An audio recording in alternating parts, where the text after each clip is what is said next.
Cái lúc mà ôi thì đâu đi ôi thì mất lòng ôi thì đâu quỷ hóa thì rắm nghề hi cái biển nó lệ muốn nào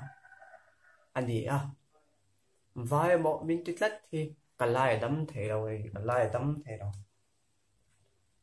địch tặc tuôn cái bể lệ bu trăng tội hè ra bạ cô là ni chuộc chirin sadai asura san nuaya kalau thái về to à re inti chen bay hi kalai dam thei lo ani kalunga oi thei lo ani re inti chen mai cái dòng cái thằng mi dâu val tung nghe om mi dang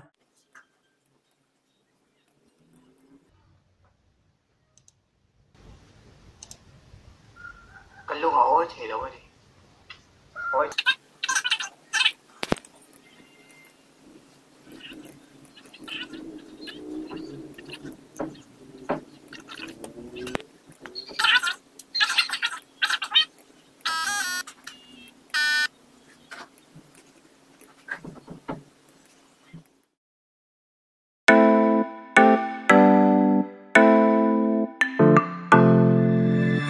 vai một mình tích lách thì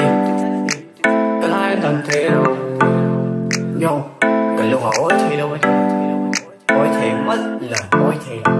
cái dùng cái thằng mi dâu phan nghề mi dâu voi địch tập tuôn cái lệ cô trong tuổi hè ra bạ cô là đi chuộc chirin sadai asura san zuaya alo thái về to re inti chen bay cái lại đâm thầy lâu ấy cái lúc mà ôi thầy lâu ấy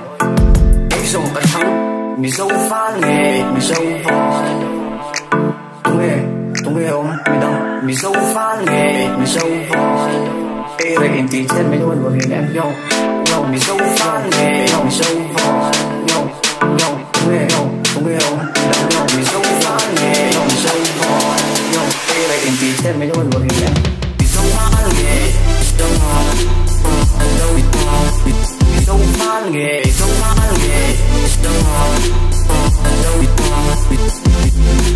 ôi thầy đâu quá dâu phan nghề dâu phan nghề vai một mình tích lách thì cái hai thằng thế đâu nhau cái lúc họ ôi thầy đâu ấy